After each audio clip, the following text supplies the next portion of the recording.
Pertamina, Pak Simon, beserta seluruh jajaran yang sudah hadir pada kesempatan hari ini. Kami mengapresiasi kehadiran panjenengan semua, dan kami mengapresiasi juga atas paparan dari Dirut Pertamina dan beserta beberapa jajarannya tadi soal kesiapan mudik lebaran, Pak. Tentu ini sedikit membuat tenang kami dan masyarakat Indonesia, Pak. Namun, innalillahi wa inna ilaihi roji'un, Pak. Di tengah bulan suci Ramadan, hari ini seluruh rakyat marah, Pak. Marah besar. Bahkan kami punya saudara, Pak, setiap hari, setiap ketemu kami selalu mengungkapkan kemarahannya. Mereka kecewa begitu mendalam terhadap Pertamina karena mereka merasa tertipu bertahun-tahun selama ini, Pak. Seperti yang telah kami sampaikan di awal bulan Desember yang lalu tentang kualitas BBM Pertamina yang dipertanyakan oleh banyak masyarakat kami, hari ini kekhawatiran kami di tahun lalu, Pak, bom waktu itu benar-benar meledak, Pak. Maka pada kesempatan hari ini, pada RDP kali ini, jujur saja, Pak, kami sedikit kecewa.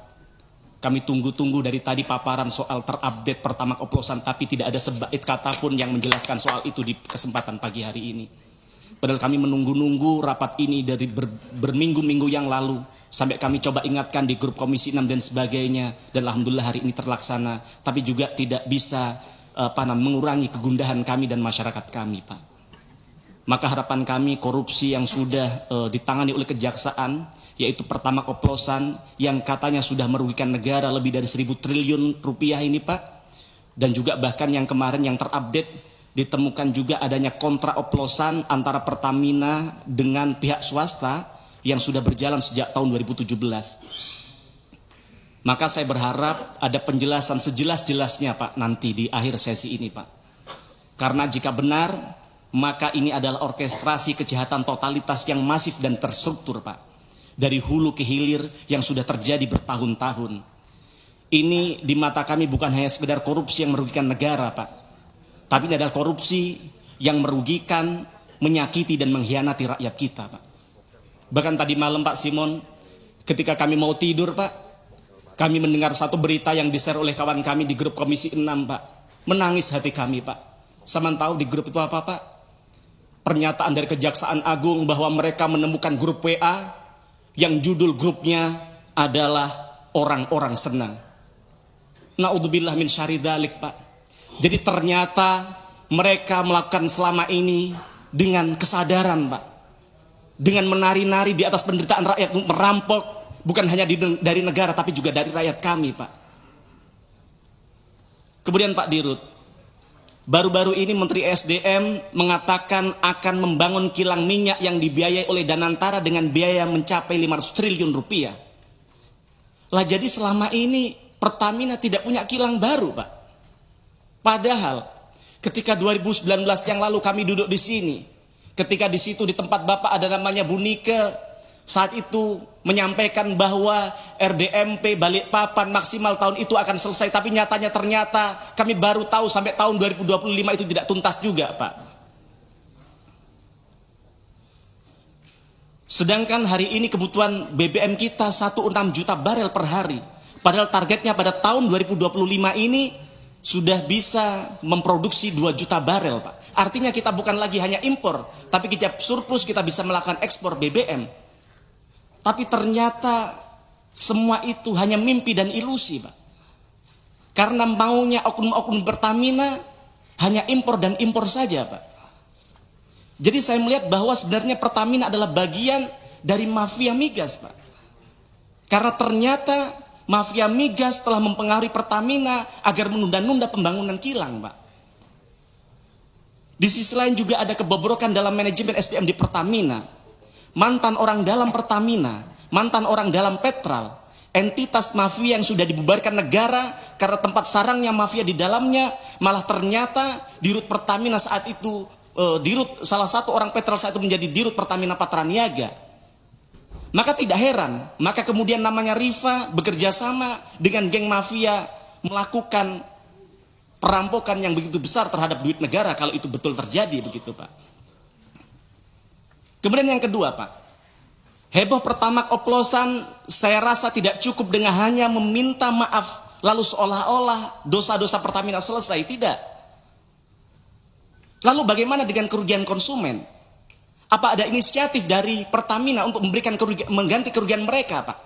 Ingat, Pak, mereka beli BBM bukan untuk diminum, Pak, tapi untuk bekerja sehari-hari dari kantor ke rumahnya.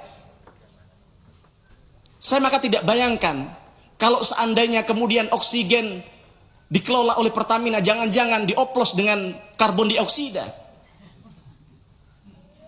Maka manfaatkan My Pertamina untuk bagaimana bisa memberikan ganti rugi kepada rakyat kita, Pak. Dengarkan kata netizen, saya pikir ada benarnya. Gimana untuk mengembalikan integritas Pertamina, mereka ganti gasih Pertamax secara gratis selama setahun misalnya.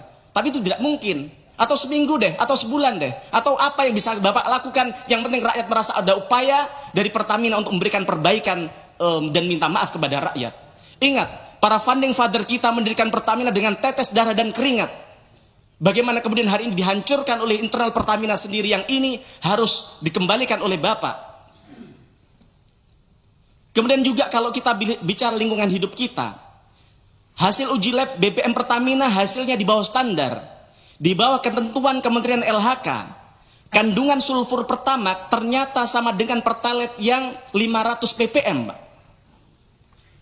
Bayangkan, standar Euro 4 saja, RON 92 kandungan sulfurnya harusnya hanya 50 ppm. Belum lagi kalau kita lihat punya tetangga kita Shell hanya 10 ppm, Pak. Maka bobroknya Pertamina dari segala sisi ini, Pak. Dari SDM, teknologi, produk, dan sebagainya, ini sangat merugikan berbagai sektor. Maka reformasi inside outside adalah urgent dan wajib untuk segera dilakukan. Kemudian yang ketiga, Pak. Jika menilik betapa besarnya gaji yang diperoleh jajaran direksi Pertamina, lebih dari 1 miliar per bulan, setara dengan gaji dirut Coca-Cola, Pak. Bahkan kami cek setara dengan gaji CEO Google, yang merupakan perusahaan global dengan valuasi dan market yang memang mendunia. Bahkan itu kalau ditambah dengan tantiem, dividen, kemudian kompensasi finansial lainnya, maka THP yang diberikan kepada direksi Pertamina 4 miliar per bulan, jauh lebih besar daripada gaji Presiden Republik Indonesia, bahkan jauh lebih besar dari gaji Presiden Amerika Serikat Donald Trump, Pak. Ini amat sangat terlalu luar biasa. Maka seharusnya dengan angka sefantastis itu, direksi wajib bisa memberikan pelayanan terbaik, wajib bisa menghadirkan BBM berkualitas, wajib bisa memberikan BBM yang terjangkau untuk semua lapisan masyarakat, bahkan bisa membuat profit yang impactful bagi negara, harusnya. Tapi nyatanya apa? Malah merugikan negara dan melukai rakyat kita hari ini. Bahkan kalau kita lihat di laporan keuangan anak usaha Pertamina, yaitu Pertamina Patraniaga, kompensasi bagi manajemen kunci termasuk direksi dan komisaris mencapai 19,1 juta US dollar atau setara dengan 312 miliar. Bayangkan, duit sebanyak itu kalau dipakai untuk MBG misalnya, bisa memberikan makan kepada 31 juta anak kita, Pak. Atau kalau itu diberikan kepada para guru P3K, para CPNS kita yang diprank oleh negara hari ini, maka itu bisa mensejahterakan mereka sampai nunggu mereka menjadi PNS, Pak. Bukan bermaksud bagaimana, hanya mereminder, Pak. With great power comes great responsibility. Maka evaluasi manajemen beserta remunerasinya di BUMN ini sangat-sangat urgent untuk segera dilakukan. Kemudian yang keempat, Pak Dirut.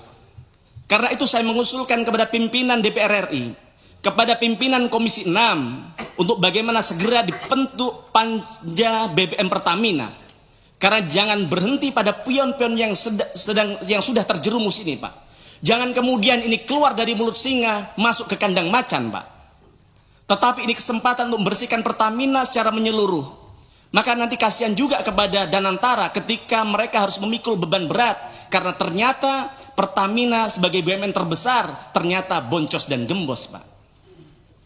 Maka melalui pansus BBM ini kita bisa panggil mantan direksi Pertamina Pak Ahok, yang beliau juga mengkonfirmasi bahwa kalau diundang di tempat ini beliau akan hadir. Kita akan undang mantan komisaris, begitu juga mantan dirut Pertamina Bu Nike, begitu juga mantan dirut-dirut di era ketika dulu Petral dibubarkan misalnya, Pak. Kita juga bisa memanggil produsen booster RON BBM. Jangan-jangan memang Pertamax adalah Pertalite yang diberikan booster. Maka di kesempatan ini juga saya membantah pernyataan PLT Dirut Pertamina Patraniaga ketika rapat dengan Komisi 12. Beliau menyatakan bahwa tidak ada aditif yang bisa menambah RON. Kenyataannya, Pak PLT, Kenyataannya ketika Bapak buka Google, ketika Bapak buka e-commerce, banyak sekali perusahaan yang kredibel, yang menjual aditif, yang menjual booster, yang bahkan menjanjikan bisa menaikkan 5 poin. Misalnya dari RON 90 ke 95 yang jauh lebih besar dari Pertamax begitu. Maka saya sangat yakin masih banyak mafia, koruptor, penjahat lain yang masih bercokol di Pertamina ini. Mereka tinggal menunggu giliran saja untuk duduk pada posisi strategis. Yang artinya Pertamina tidak akan pernah sehat karena di dalam tubuhnya masih tersebar virus-virus yang dorman, sedang tidur dan menunggu time yang tepat untuk bangun, atau bahkan mereka bangun cuman belum ketahuan, Pak. Maka kami usulkan panja BBM Pertamina untuk segera dilakukan untuk mengusut dari hulu ke hilir, Pak, untuk melihat siapa saja yang terlibat dalam proses pengoplosan ini, Pak. Maka Bapak harus belajar dari Presiden Georgia. Bagaimana Georgia, Pak, saat itu adalah negara dengan polisi lalu lintas terkorup di dunia. Bagaimana kemudian dengan keberaniannya pemimpin Georgia mengambil satu sikap dalam semalam mereka memecat hampir seluruh polisi lalu lintasnya yang korup. Dunia kaget. Bahkan rakyatnya sendiri takut, Pak. Takut apa? Takut kemudian ada instabilitas keamanan karena tidak ada polisi lalu lintas lagi. Tapi jangan tahu hari ini Georgia menjadi salah satu negara yang sukses dalam memberantas korupsi. Yang ini harus Bapak lakukan, Pak. Mohon maaf, mohon izin, tanpa mengurangi rasa hormat saya kepada Bapak. Di samping Bapak, Pak Alfian, beliau mantan Dirut Pertamina Patraniaga. Bapak percaya beliau tidak terlibat? Saya juga tidak percaya. Tapi kalau kita belajar di negara Jepang, terlibat tidak terlibat, harusnya Pak Alfian mengundurkan diri dari direksi Pertamina. Untuk membuktikan dulu Bapak benar-benar tidak terlibat, baru kemudian kalau mau masuk lagi silahkan. Kemudian, Pak, untuk menyelamatkan nama besar dan bertahap mengembalikan kepercayaan publik, setidaknya saya mengusulkan 2 hal, Pak. Yang pertama, Pak Dirut, saya mengapresiasi Anda ketika konferensi pers menyatakan permintaan maaf atas kejadian Pertamax oplosan. Tapi saya kira itu tidak cukup, Pak. Belum menunjukkan ketulusan hati Pertamina. Ini masih sekedar lip service semata, Pak. Jika memang Pertamina benar-benar minta maaf, maka harus melakukan taubatan nasuha. Harus menunjukkan bagaimana seluruh insan Pertamina itu tidak hanya meminta maaf secara lisan, tapi juga dari gestur, dari perbuatan, dan dari pelayanan yang dilakukan. Tidak cukup pula hanya mengganteng si bocil anaknya Deddy Corbuzier, Pak, yang ini justru melecehkan, meremehkan, dan melukai hati rakyat. Juga tidak perlu mengendorse namanya Fitra Eri, yang untung namanya Fitra Eri punya integritas, karena dia tidak yakin ini tidak benar-benar terjadi, maka dia tidak mau melakukan. Tidak perlu juga bayar-bayar buzzer, Pak. Daripada anggaran Pertamina untuk bayar buzzer untuk mengendorse anaknya Deddy Corbuzier, lebih baik uangnya untuk mengembalikan kerugian rakyat yang sudah mereka alami, Pak. Saya melihat perilaku insan Pertamina pasca Dirut minta maaf ya sama saja. Contohnya, itu Bukorsek Pertamina Patraniaga. Kami menyampaikan sesuatu secara resmi bahwa kami akan melakukan sidak fraksi PDI Perjuangan. Tapi ada balasan dari beliau, tidak ada. Mas Mufti, iya, aspirasi dari teman-teman sudah terlalu panjang. Sudah terlalu panjang, ya, siap. Okay. Sebentar, Bu, saya sedikit lagi, tinggal monggo, Okay, dituntaskan. sebentar. Ya, sebentar. Okay. Sampai mana tadi? Nah, jadi maksud kami ada, Pak, harus ada permintaan maaf secara konkret kepada masyarakat. Yang kedua, Pak, tadi Bapak sampaikan bahwa Ramadan sudah dekat, mudik Lebaran sudah dekat, begitu. Maka harapan kami Pertalite jumlah stoknya harus ditambah, karena kita tidak tahu apakah masyarakat kepercayaan terhadap Pertamax sudah pulih. Karena kalau tidak, mereka akan menganggap bahwa Pertamax hanya Pertalite yang tidak antri. Maka jangan sampai kemudian nanti di lapangan mereka rela antri, yang kemudian stok Pertalite akhirnya habis, begitu. Kemudian selanjutnya, Pak, saya minta komitmen dari Pak Dirut, berani dan mau tidak untuk input semua pengadaan di e-katalog LKPP, Pak. Karena kalau tidak, ya seperti kata saya tadi, ini hanya keluar dari mulut macan, masuk ke kandang buaya. Itu saja, mohon maaf, Pak. Ini bukan soal panjang dan lebar, tapi ini adalah soal nuansa kebatinan rakyat yang harus kami sampaikan di tempat ini. Matur nuwun, assalamualaikum warahmatullahi wabarakatuh. Waalaikumsalam warahmatullahi wabarakatuh. Semua poinnya